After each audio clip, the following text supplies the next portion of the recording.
এরিয়ার ডিএস আগে সরকার শুরু করে দিয়ে গেছিল, আমি অনেকটা এগিয়ে দিয়েছি। বাকিটাও আস্তে আস্তে এরিয়ার ডিএ আমরা দিয়ে দেবো, যেমন যেমন আমাদের সুপ্রিম কোর্টের যে কমিশন হয়েছে তাদের ডাইরেকশন মতো। আমরা প্রথম 8 থেকে 15 আগের সরকার কিছু দিয়ে গেছিল, আমি এসে অনেকটা দিয়ে দিয়েছি। বাকি 15 থেকে 19 এটা আন্ডার প্রসেস আছে, রিটায়ারমেন্ট লোকদের আগে দিচ্ছি, দিয়ে আস্তে আস্তে করে দেবো। 20% দিয়ে আমরা 42% গ্যাপ আছে, বাজেটে 20% ডিক্লেয়ার হয়েছে এবং ওটা অক্টোবর মাস যেহেতু পুজোর মাস, আপনারা অ্যাডভান্স বেতন পাবেন, তার সঙ্গে আমরা মার্চ করে দিয়ে দেবো। 20% দিয়ে বেড়ে যাবে অক্টোবর থেকে। এসেই গেল knocking the door. Pay commission 7th বানিয়ে দিয়েছি, ওই টার্মস অ্যান্ড রেফারেন্স তৈরি হয়ে গেছে, তার ডিসকাশন চলবে। মাস 6 তো মিনিমাম লাগে, যখনই দিয়ে দেবে আমি চেষ্টা করবো এই ফাইন্যান্সিয়াল ইয়ারের শেষের দিকে হলেও 7th পে কমিশন। এর আগেও যে 6th পে, যাই হোক আপনাদের কারোর কোনো অসুবিধা হবে না।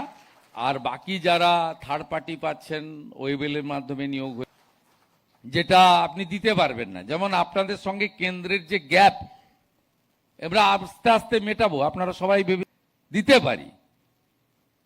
অতএব আগামী দিনে নিশ্চয়ই মেকআপ করে দেবো আমরা আস্তে আস্তে। এইভাবে এই দপ্তরেও আপনারা খুব মন খুলে কাজ করুন।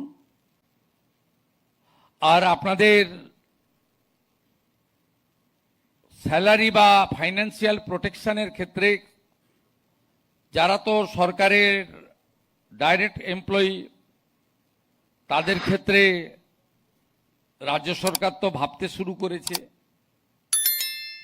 আমরা সুপ্রিম কোর্টের অর্ডারে কিছু কিছু এরিয়ার ডিএস আগে সরকার শুরু করে দিয়ে গেছিল, আমি অনেকটা এগিয়ে দিয়েছি। বাকিটাও আস্তে আস্তে এরিয়ার ডিএ আমরা দিয়ে দেবো, যেমন যেমন আমাদের সুপ্রিম কোর্টের যে কমিশন হয়েছে তাদের ডাইরেকশন মতো। আমরা প্রথম 8 থেকে 15 আগের সরকার কিছু দিয়ে গেছিল, আমি এসে অনেকটা দিয়ে দিয়েছি। বাকি 15 থেকে 19 এটা আন্ডার প্রসেস আছে, রিটায়ারমেন্ট লোকদের আগে দিচ্ছি, দিয়ে আস্তে আস্তে করে দেবো। 20% দিয়ে আমরা 42% গ্যাপ আছে, বাজেটে 20% ডিক্লেয়ার হয়েছে এবং ওটা অক্টোবর মাস যেহেতু পুজোর মাস, আপনারা অ্যাডভান্স বেতন পাবেন, তার সঙ্গে আমরা মার্চ করে দিয়ে দেবো। 20% দিয়ে বেড়ে যাবে অক্টোবর থেকে। এসেই গেল knocking the door. Pay commission 7th বানিয়ে দিয়েছি, ওই টার্মস অ্যান্ড রেফারেন্স তৈরি হয়ে গেছে, তার ডিসকাশন চলবে। মাস 6 তো মিনিমাম লাগে, যখনই দিয়ে দেবে আমি চেষ্টা করবো এই ফাইন্যান্সিয়াল ইয়ারের শেষের দিকে হলেও 7th পে কমিশন। এর আগেও যে 6th পে কমিশন হয়েছে সেটা আমি তখন উদ্যোগ নিয়ে করেছিলাম। 2015-তে আমাদের অভিরূপ সরকারের কমিটি তৈরি হয়েছিল, আমি 16-তে মন্ত্রী হয়েছিলাম। এই কমিটি অনেক দিন সময় লাগিয়েছে। আমি 19-এর শেষের দিকে দিদেন সিএমকে বলেছিলাম, আপনি এতদিন পে কমিশন হার্ডলি 1 বছর লাগে, 6 মাসও করা যায়, 1 বছর লাগে। আমাকে তখন উনি বলেছিলেন যে অর্থমন্ত্রী বলছেন যে কমিশনের রিপোর্ট রেডি নেই। আমি ভুল কথা বলছি, আপনি কমিশনের চেয়ারম্যানকে জিজ্ঞেস করুন। তো উনি জিজ্ঞেস করেছিলেন আমার সামনে ডেকে, কমিশনের বলেছিলেন যে অর্থমন্ত্রী বলেছেন যে রিপোর্টটা জমা দিতে না, টাকা নেই। আমি বললাম যে এটা আপনি দিয়ে দেন। তা সেই মতো 2020 জানুয়ারিতে 6th পে কমিশন আপনারা পেয়েছিলেন, কিন্তু তাতে ডিএ আপনার তুলে দেওয়া হয়েছিল। এটা তো পরে সুপ্রিম কোর্টের লড়াই, এটা আপনাদের ডিমান্ড একবারে 60 থেকে শুরু করে সুপ্রিম কোর্ট সব জায়গায় জিতেছেন আপনারা। আমারও একটু ছোটোখাটো রোল পিছনে ছিল। যাই হোক আপনাদের কারোর কোনো অসুবিধা হবে না। আর বাকি যারা থার্ড পার্টি পাচ্ছেন ওয়েবেলের মাধ্যমে নিয়োগ হয়েছে বা অন্যান্য, এদেরও রিভিউ আমাদের সেলিম সাহেব এবং শান্তনু বসু মহোদয়ের করা উচিত। কারণ আমরা সব জায়গায় দেখছি, দেখুন যারা কাজ করবে তাদেরকেও ভাবতে হবে। আমরা ছোট ছোট কাজ করেছি, এগুলো সব সরকারের ভাবা উচিত। যেমন আপনাদের এই পেমেন্ট সংক্রান্ত না, কিন্তু অর্থনৈতিক সংক্রান্ত। আপনার হাই স্কুলের বাচ্চাদের বা আপার প্রাইমারির বাচ্চাদের মিড ডে মিলের জন্য বরাদ্দ 10 টাকা, প্রাইমারির বাচ্চাদের ছিল 6 টাকা 78। আমরা বললাম যে না, এটা হতে পারে না, ওদেরকেও 10 টাকা দেওয়া উচিত। কেন্দ্র সরকার যদি না দেয় আমরা ওন ফান্ড থেকে দিব, আমরা 10 টাকা করেছি। এটা ছোট্ট কাজ, বড় কিছু নয়। 2017 সালে হসপিটালে 3 বেলা খাওয়ারের ডায়েটের রেট ছিল 56 টাকা 40। 2017-তে আপনার রিভিউ হয়েছিল 17 আর আজকে 26। আমি পিজিতে গেছিলাম, ওটা আমার ভবানীপুর বিধানসভার মধ্যে পড়ে, আমি রুগী কল্যাণ সমিতির চেয়ারম্যান অ্যাজ এ এমএলএ। আমি পিজিতে গেছিলাম, রুগীরা বলছে সকালে দুপুরেও কুমড়ো, সন্ধ্যাতেও কুমড়ো। আমি বললাম কেন, এমএসভিপিকে জিজ্ঞেস করলাম, বলে 56 টাকা 40 3 বেলা খাওয়ার কিভাবে দেবে। আমি দ্রুততার সঙ্গে ওটাকে 110 টাকা করে দিয়েছি 3 বেলা খাওয়ার। এই যে ছোট ছোট কাজ, বেশি কিছু নয়, কিন্তু এগুলো ভাবতে হবে। নিচের তলায় আপনার যারা মিটার রিডিং নিচ্ছে, যারা করছে, তাদেরকেও ভাবতে হবে যে এই পয়সার উপরে তারা সংসার চালাচ্ছেন। রিভিউ করতে হবে, এবং সেটা নিশ্চয়ই cut your coat according to your cloth. আপনি এমন কিছু সিদ্ধান্ত নিতে পারবেন না যেটা আপনি দিতে পারবেন না। যেমন আপনাদের সঙ্গে কেন্দ্রের যে গ্যাপ, আমরা আস্তে আস্তে মেটাবো। আপনারা সবাই ভেবেছিলেন নতুন সরকার এসেছে 42%ই হয়তো একসঙ্গে দিয়ে দিবে। আবার বাজেটের 2 দিন আগে সোশ্যাল মিডিয়াতেও ঘুরছিল 10% দেবে। 10ও দিইনি আর 42ও দিতে পারিনি।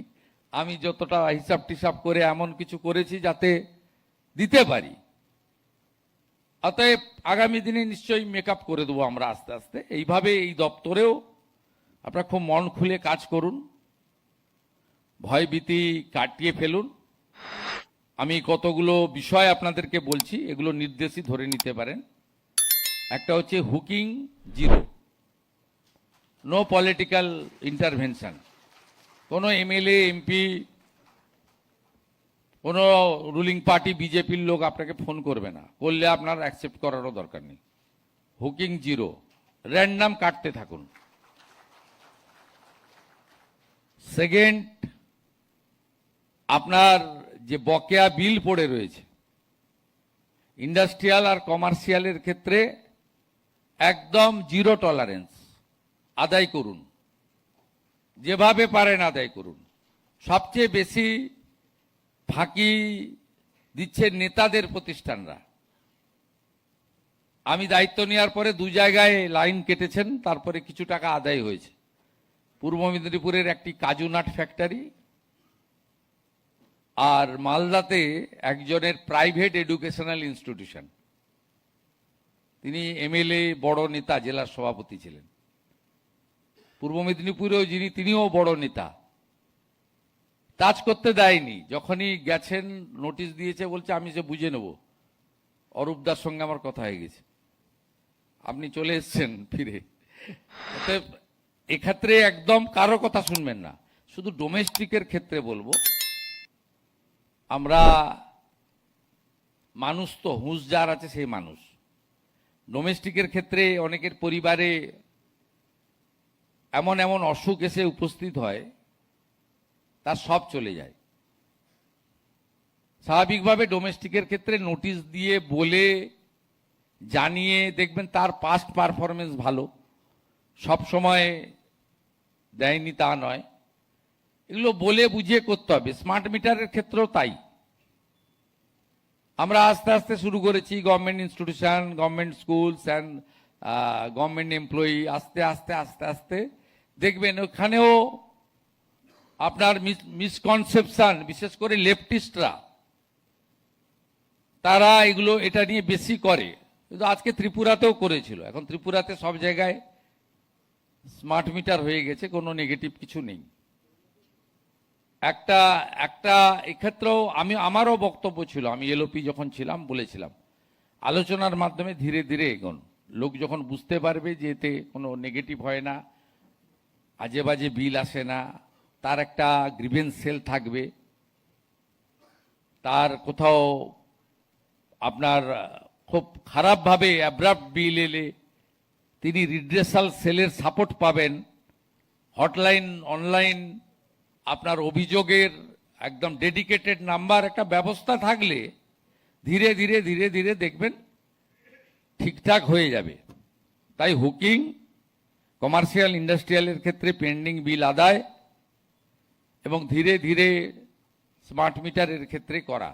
আর বিকল্প শক্তি যেহেতু কোরিলেটেড, কারণ আপনার এক্সেস যে পাওয়ারটা তৈরি হবে সৌর বিদ্যুতে, সেটা আপনার গ্রিডে যদি আমরা না দিতে পারি, থ্রো করতে না পারি, তাহলে তো সেই প্রজেক্ট ফেল করবে। যদিও এটা টেকনিক্যাল সাবজেক্ট, কিন্তু প্র্যাকটিক্যালি এটা আমার মনে হয়েছে। এই জন্য আপনাদের সঙ্গে, আপনাদের WBSCDCL বা ইত্যাদি আপনাদের সঙ্গে এই নন কনভেনশনাল এনার্জি এটাও কোরিলেটেড।